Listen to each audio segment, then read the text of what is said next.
Hello friends, movies all অ্যাবাউটে আপনাদের স্বাগত। হইচইতে দেখে ফেললাম তালমার রোমিও জুলিয়েট। এবার প্রশ্নটা হলো, সিরিজটা হলো কেমন?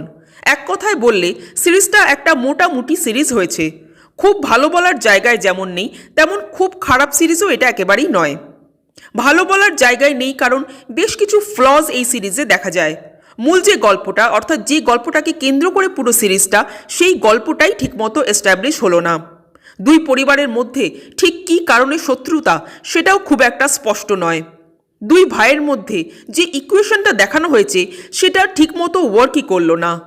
হিরো ভিলেনের হাতে প্রথমবার ধরা পড়ল, অথচ কিছুই হলো না, সব কিছুই চুপচাপ। ভিলেন একটা সেলুনে গেল ভয় দেখিয়ে কথা আদায় করবে বলে, বাট তারপরও যেন তেমন কিছুই হলো না, সব কিছুই বড্ড শান্ত।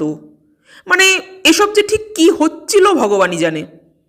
সিরিজটা দেখতে দেখতে মনে হচ্ছিল অনেক কিছুই যেন দেখানোর চেষ্টা করা হয়েছে, বাট আলটিমেটলি কিছুই দেখাতে পারলো না, পুরো একটা ফাঁপা বল।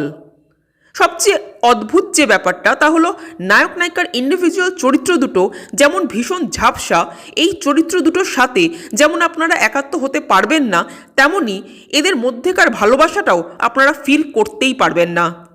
তাদের মধ্যে কোনো সুন্দর মোমেন্ট ক্রিয়েট করাই হয়নি। ফলে যখন তাদের বিচ্ছেদ দেখানো হবে, সেই বিচ্ছেদটা দর্শক হিসেবে অনুভবই হবে না। নায়ক নায়িকার চরিত্র দুটো এতটাই বাজেভাবে লেখা যে তারা মেন ক্যারেক্টার না সাপোর্টিং ক্যারেক্টার বোঝা যাচ্ছিল না। অথচ নায়ক নায়িকা বাদ দিয়ে বাকি চরিত্রগুলো কিন্তু আপনারা ফিল করতে পারবেন, যেমন নায়কের বন্ধুরা, নায়িকার বোন বা অনির্বাণ ভট্টাচার্য।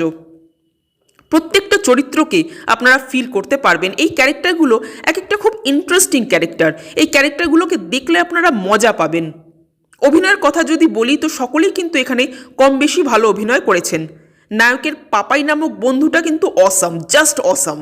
কিন্তু সবার উপরে রাজত্ব করলেন একজনই, এবং তিনি হলেন নান আদার দ্যান অনির্বাণ ভট্টাচার্য। অনির্বাণ পুরো আগুন জ্বালিয়ে দিল, দুর্দান্ত অভিনয়, জাস্ট দুর্দান্ত। অনির্বাণ তার অভিনয় দিয়ে এই সিরিজের সব খুঁতগুলোকে ঢেকে দিলেন। অনির্বাণ ভট্টাচার্যের জন্যই কিন্তু এই সিরিজটা সকলের একবার দেখা উচিত।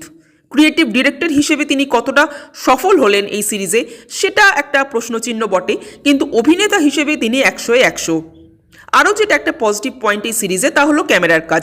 ক্যামেরার কাজ এখানে বেশ ভালো হয়েছে। তো ওভারঅল এই সিরিজটা একটা ঠিকঠাক সিরিজ লাগলো, ওয়ান টাইম ওয়াচের জন্য ঠিক আছে। আপনাদের কেমন লেগেছে কমেন্ট করে জানাবেন, আর আমাদের ভিডিও ভালো লেগে থাকলে প্লিজ লাইক, শেয়ার ও সাবস্ক্রাইব করতে ভুলবেন না। Thank you.